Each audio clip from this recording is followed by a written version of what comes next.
They tell you they're busy. Too tired, too much going on right now, not the right time. And then, at 1 in the morning, their name shows up under your story. Again. Not a message, not a check-in, just a quiet, invisible presence, watching, and then gone before you can even process it. You sit there, staring at the little icon of their name in the list of people who saw it, and your whole nervous system reorganizes itself around that one small piece of data. That's the moment your brain starts negotiating with itself. Maybe they still care. Maybe they're shy about reaching out first. Maybe the busy thing is real, and the watching is proof of something underneath it. None of that is actually what's happening. What's happening is simpler and colder than that. And once you see the real structure underneath it, you're going to stop waiting for it to turn into something it was never built to be. Here's the pattern in its plainest form. Someone tells you they don't have the capacity for you right now. No time, no energy, no bandwidth. And in the same week, sometimes the same day, they view your story within minutes of you posting it. They like a photo from 3 months ago at an hour that makes no sense unless they were already looking. They open your message and leave it there, seen, untouched, for 2 days. Maybe they watch your friends' posts too, the ones you're tagged in, almost like they're keeping a file open on your whole life, not just you directly. Maybe they show up on a platform they never used to check, right around the time you start posting there. None of this is random. They are not absent. They are present in a very specific, very controlled way. They have simply decided that the version of presence that costs them nothing is the only version you're going to get. This is not a contradiction to them. It feels like a contradiction to you because you're measuring their behavior against what closeness normally requires: effort, initiation, time, follow-through. But to someone in an avoidant pattern, watching and reaching out are not on the same scale at all. Watching costs nothing. It requires no vulnerability, no plan, no risk of being needed back. Reaching out requires all of that. So when they say they're busy, they are telling you the truth about the only kind of contact they're willing to fund right now. They are not lying about being busy. They are lying, or more accurately, not telling you about what busy actually means. Busy doesn't mean no time. Busy means no time for the version of you that requires something from them. To understand why this specific pattern exists, you have to understand what's actually happening underneath it. And it starts with a conflict that most people never get named to them clearly.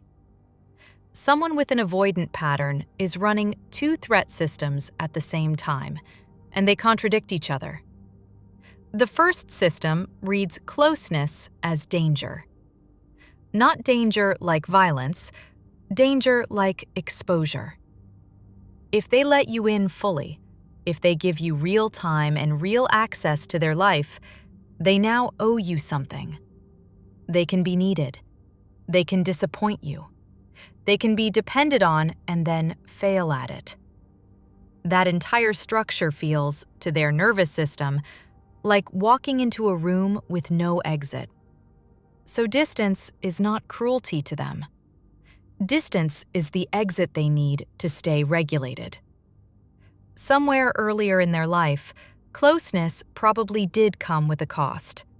Being needed too much, being responsible for someone else's stability, being smothered instead of supported.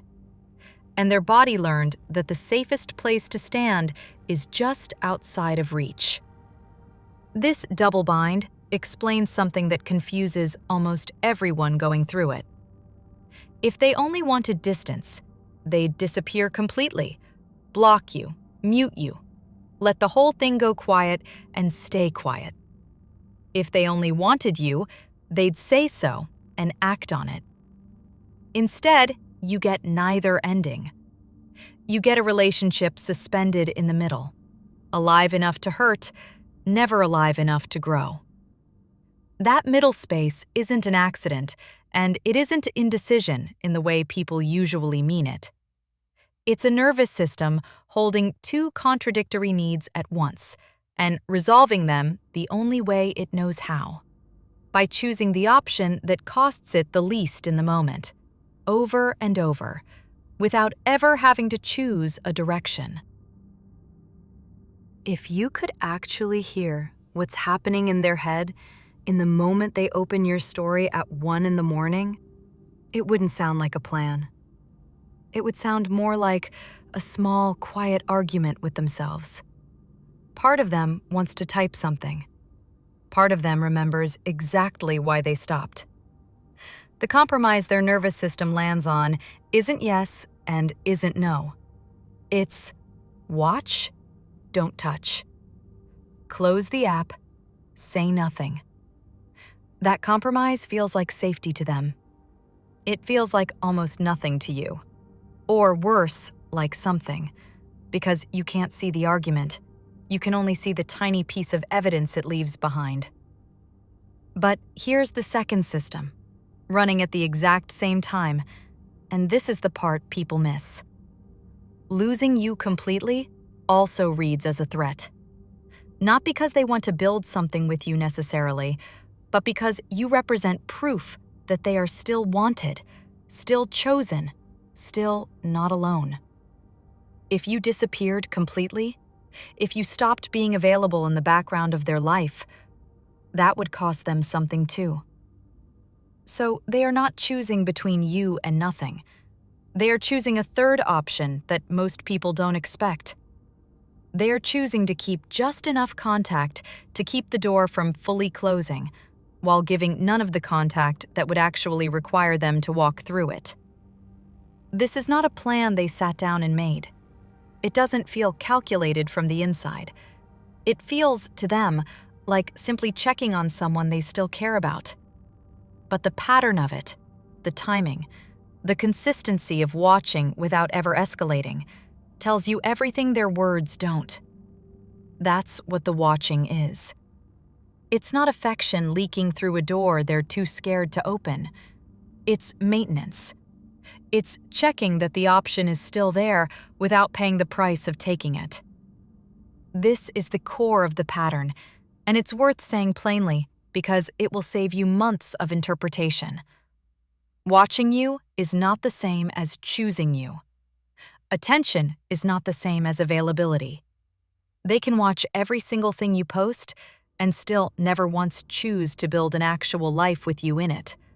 Because those are two completely different structures, and only one of them costs them anything.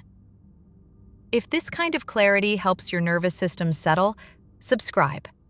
PsychBond is a daily decoder for psychology, relationships, and avoidant and anxious attachment patterns, so you stop guessing. It's worth pausing here to say what this pattern is not, because not every quiet period is this. Someone who genuinely needs space to steady themselves and who tells you that honestly, and who comes back with an actual explanation and an actual plan, is not doing this. The difference isn't the distance itself. Distance is normal, even healthy sometimes. The difference is whether the distance comes with any accountability attached to it, or whether it's just silence padded out with just enough passive contact to keep you from ever fully walking away. Real space is named. This pattern is never named. That's usually the fastest way to tell them apart. This pattern also tends to spread across every channel available instead of staying in one place, and that's worth noticing too. It's rarely only the story views. It might be an old comment liked on a photo from a year ago, a random reaction to a post you made about something completely unrelated to them, a sudden follow on a platform you just joined, a name appearing in your view list right when you were starting to believe they'd truly gone quiet. Each one on its own looks small enough to explain away. Stacked together, over weeks, they form a pattern that is doing exactly one job: keeping a thread of access open across every surface where you exist, so that no single silence ever becomes the final one. Now here's what this does to your body. Because this is not just a thinking problem, it's a nervous system problem. When someone disappears completely, your body eventually gets the signal it needs to close the loop. Silence is uncomfortable, but it's clear. Your nervous system can eventually file it as over and start the slow work of letting go. But this pattern doesn't give you that. This pattern gives you just enough contact to keep the file open. A view here, a like there, a response to your story, but not your message. Each one of those tiny signals lands in your body as evidence, and your nervous system, which is built to look for patterns of safety and connection, reads it as a small proof of life. Maybe not now, but eventually. Maybe they're circling back. Maybe this is them working up to something. That hope, even in small doses, is enough to keep your body in a state of low-grade alert. It shows up in the version of you that still checks the read receipt one more time, that still refreshes the app, hoping the small gray circle turns into something bigger. That's not a character flaw. That's just what hope looks like when it hasn't been given anywhere real to land. You check your phone a little more than you'd like to admit. You notice when they're online. You feel a small spike when their name appears somewhere, even in something as passive as a story view. You might catch yourself posting a little differently, choosing a photo you know they'd react to, timing it for when you think they'll be scrolling. That's not vanity. That's your nervous system trying to manufacture a small amount of control inside a situation that otherwise feels completely out of your hands. This isn't weakness, and it isn't you being obsessive. Your nervous system is responding exactly the way it's designed to respond to inconsistent signals. It's the same mechanism that makes a slot machine more compelling than a vending machine. If the reward were guaranteed, or if it were completely absent, your brain could settle either way. It's the unpredictability, the not knowing whether this view means something or means nothing, that keeps the system activated. You are not stuck because you're irrational. You are stuck because your body is doing exactly what unpredictable contact trains it to do. Your chest tightens for a second when you see their name. Your thumb hovers over the message thread longer than it should. You reread old conversations, looking for a clue you already know isn't there. None of that means you're weak or too invested.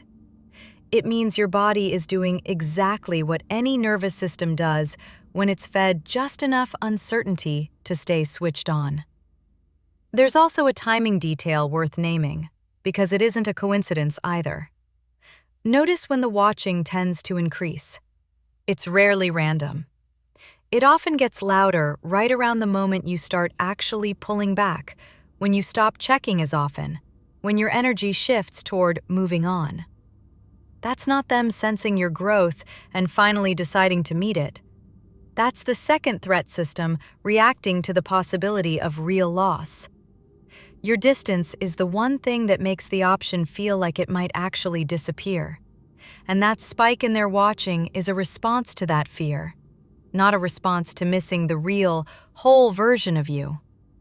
It's evidence of the pattern protecting itself, not evidence of it changing.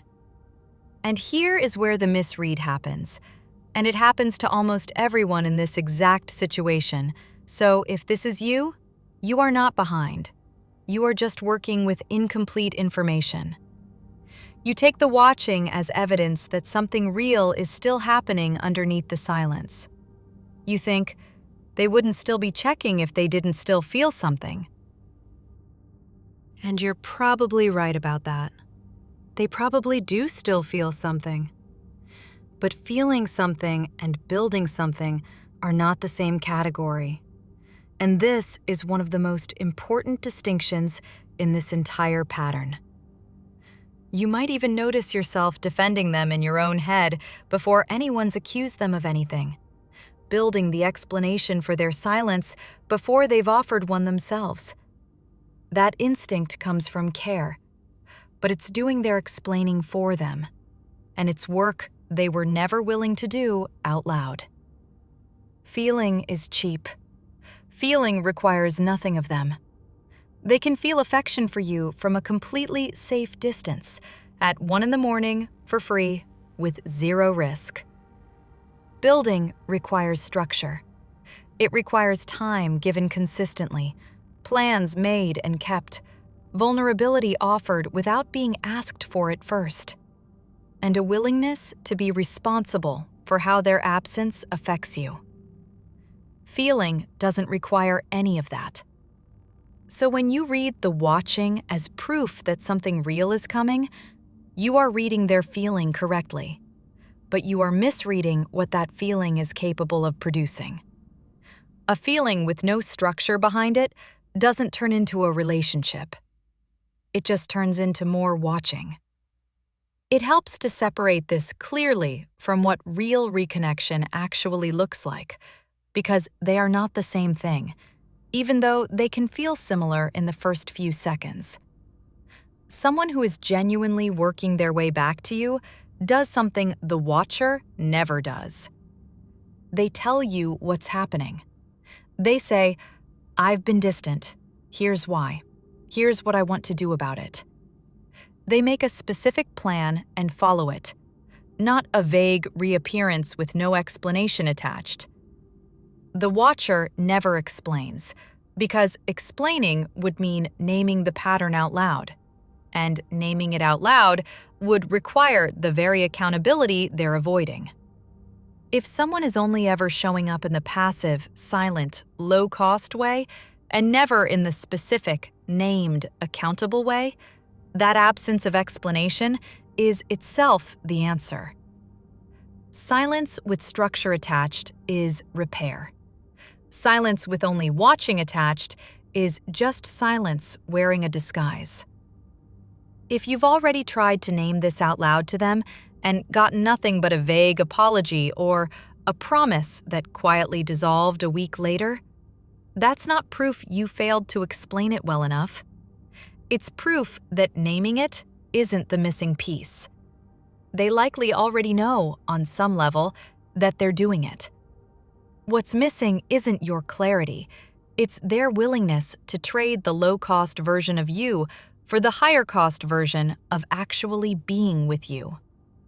And that willingness either exists or doesn't. It's not something you can talk someone into by explaining the pattern one more time, in one more way, with one more piece of evidence. This is where the phrase, "worth remembering," actually comes in. The story says they still care, and that's probably even true.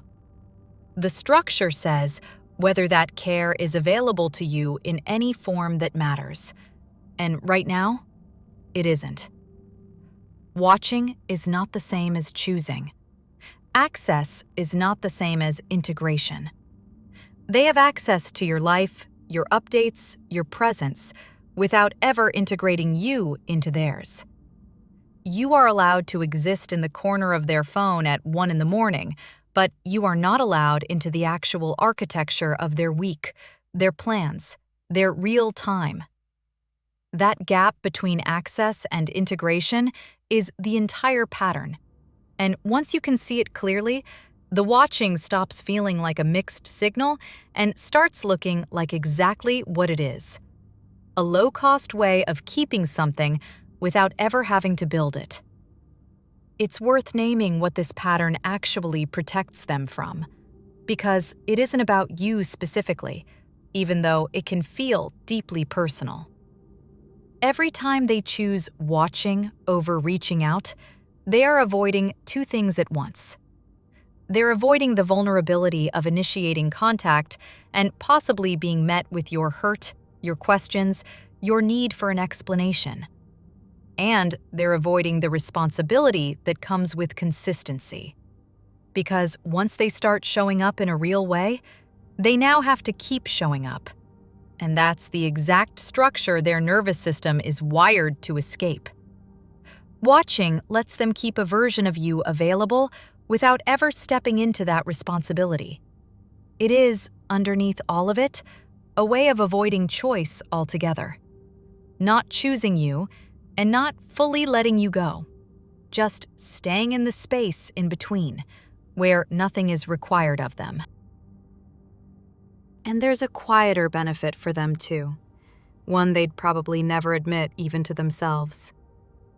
As long as they can still see you, still track what you're doing, still feel like a small presence in your life, they get to avoid the harder feeling underneath all of it, which is grief.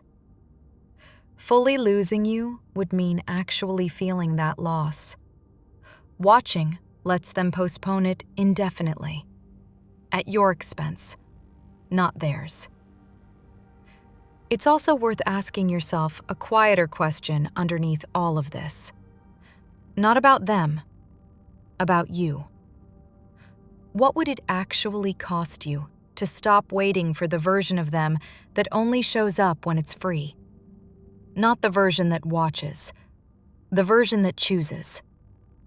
If the honest answer is that you'd have your evenings back, your attention back, your sense of your own worth back, that answer is telling you something the story never will.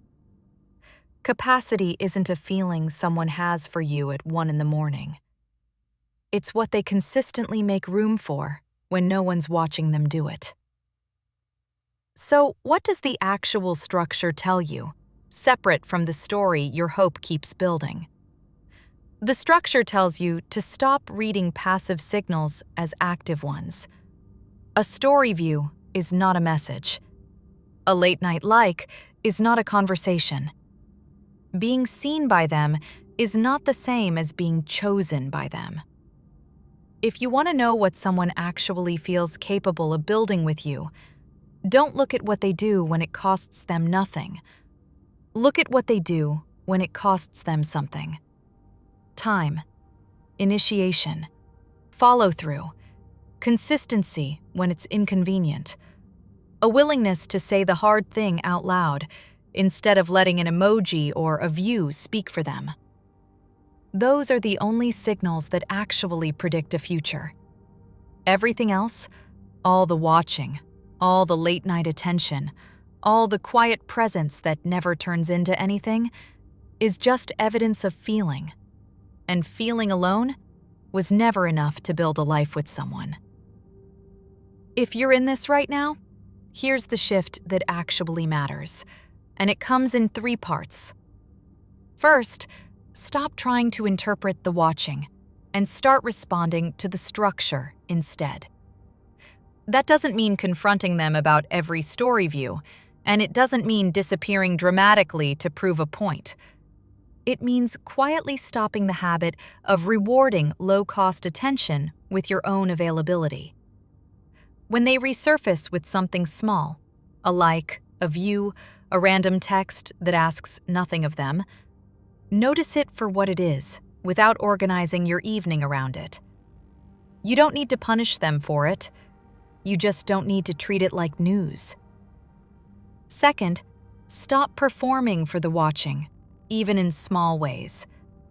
If part of you is still posting for them, still timing things around when they might be looking, that's a sign the loop still has a hold on you. And that's all right. It doesn't make you naive. It makes you human. But every time you catch yourself doing it, you can gently redirect that energy toward your actual life, instead of the version of it built for an audience of one person who isn't willing to show up. That's not about punishing them. It's about giving your own nervous system fewer reasons to stay on alert for someone who has already told you, through the structure and not the story, what they're willing to offer. Third, let their behavior answer the question instead of asking it yourself over and over. You don't need to send the message that finally makes them explain themselves.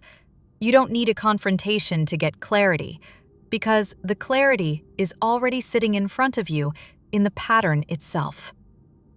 The moment you stop needing the watching to mean something, you take away the only thing keeping the loop alive, which is your hope doing the work they were never willing to do themselves. It might feel unnatural at first, almost like you're ignoring evidence, because your instinct has been trained to treat every small signal as urgent information. It isn't urgent. It's just noise from a system that was never going to give you the real signal in the first place. There's one more thing worth protecting through all of this, and it's your own ability to trust what you see. Patterns like this one often leave people doubting their own read on things, wondering if they're overanalyzing, if they're the one making it complicated. You're not making it complicated. A person who says busy but keeps watching is giving you two pieces of information at once, and your job was never to pick the one that hurts less. It was to notice that both are true, and that the second one, the watching, was never going to outweigh the first. Go back to that moment at 1 a.m, their name under your story, gone as fast as it appeared. It's going to happen again, probably soon, and when it does, you get to choose what it means. You can hand it back the power to reorganize your whole night around a maybe, or you can let it be exactly what it is. A small, low-cost glance from someone who already showed you, through everything they haven't done, what they're actually capable of. People show you what something costs them by what they're willing to do without being asked. If reaching out consistently were something they could do, you would already have it. The watching was never a rehearsal for that. It was the whole performance. Believe the structure, not the story, and you'll stop mistaking being observed for being wanted. If this helped your body feel a little safer, liking this video helps it reach someone else who needs this clarity. Welcome to PsychBond. You're safe here.